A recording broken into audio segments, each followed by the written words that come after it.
عالم اسلام میں مجھے سننے والے کروڑوں مسلمان اس وقت یہ بات یاد رکھیں کہ حضور علیہ السلام کی امت کی طاقت تلوار میں نہیں ہے، مصطفیٰ کے غلاموں کی طاقت تلخ کلامی میں نہیں ہے۔ مصطفیٰ کی امت، اور یہ بات غزوہ بدر پہ ثابت ہوئی تھی کہ مصطفیٰ کے غلاموں کی طاقت تلوار میں نہیں ہے، نسبت مصطفیٰ میں ہے۔ یہ بات نجاشی بادشاہ کے دربار میں ثابت ہوئی تھی کہ مسلمانوں کی طاقت کسی لشکر میں نہیں ہے بلکہ نسبت مصطفیٰ میں ہے۔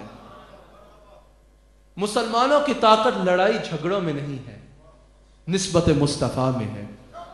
مسلمانوں کی طاقت تلخ کلامی میں نہیں ہے بلکہ اطاعت مصطفیٰ میں ہے۔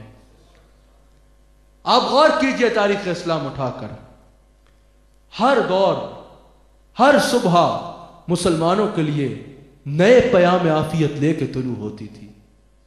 مسلمانوں کی فتوحات بڑھتی چلی جا رہی تھی۔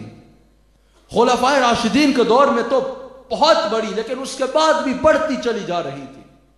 کہاں کہاں اسلام نہیں پہنچا؟ کیا اسپین میں نعرہ تکبیر اور رسالت نہیں گونجے؟ کہاں کہاں اسلام نہیں پہنچا؟ کس طرح کفر کے دل میں رعب و دبدبا تھا اسلام کا، کس طرح مسلمان ہر آئے دن ترقیاں کرتے جا رہے تھے۔ لیکن آج، اور اس وقت مسلمانوں کی تعداد اتنی نہیں تھی، ہزاروں لاکھوں میں مسلمان تھے اور اربوں پہ بھاری تھے۔ آج مسلمان اربوں پر ہیں، پر ایک چھوٹی سی قوت اٹھتی ہے اور مسلمانوں کو کتنا نقصان پہنچا کے چلی جاتی ہے۔ ہمیں غور کرنا چاہیے، یہ کیا بات ہے؟ 313 نکلتے تھے، ہزاروں پہ غالب آ جاتے تھے، ہزاروں نکلتے تھے، لاکھوں پہ غالب آ جاتے تھے۔ آج کیا وجہ ہے کہ ہم اربوں ہیں اور سینکڑوں کا مقابلہ نہیں کر پا رہے، ہزاروں کا مقابلہ نہیں کر پا رہے؟ یہ کیا وجہ ہے؟ ڈاکٹر اقبال نے، علامہ اقبال نے وجہ بتا دی۔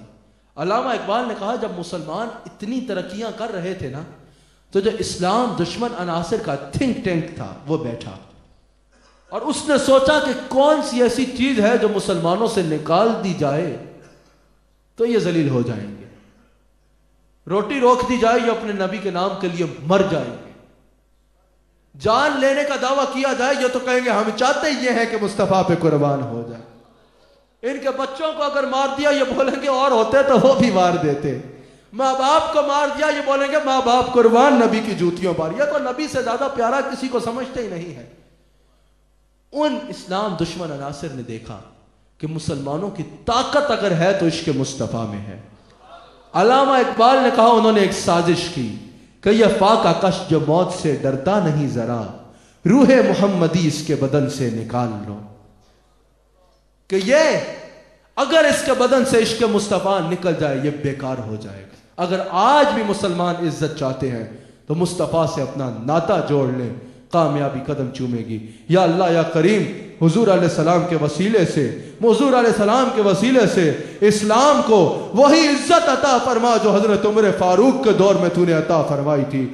یا اللہ وہی فتوحات عطا فرما جو حضرت صدیق اکبر، حضرت عمر فاروق، حضرت عثمان غنی اور حضرت علی کے دور میں عطا فرمائی تھی۔ یا اللہ اسلام کو کفر کے مقابلے میں بہت عزت عطا فرما دے۔ یا اللہ مسلمانوں کو عزت عطا فرما دے۔ یا اللہ ہمیں حضور علیہ السلام سے محبت کرنے کی توفیق عطا فرما۔ یا اللہ یا کریم اس بزم محبت میں، اس میں شامل ہو کے جتنے لوگ شامل ہیں، یا اللہ جس کے رزق میں تنگی ہے اس کے رزق میں کشادگی عطا فرما، جس کو کوئی بھی بیماری ہے اس کو شفا عطا فرما، یا اللہ جس کو کوئی بھی تنگی ہے اس کو تنگی سے نجات عطا فرما۔ یا اللہ ہم سب کو مدینہ پاک کی حاضری عطا فرما۔ یا اللہ قریب ہمارے شیخ کامل کو عمر خضر عطا فرما، ہمارے شیخ کامل کے فیضان میں مزید برکتیں عطا فرما برحمتک یا ارحم الراحمین۔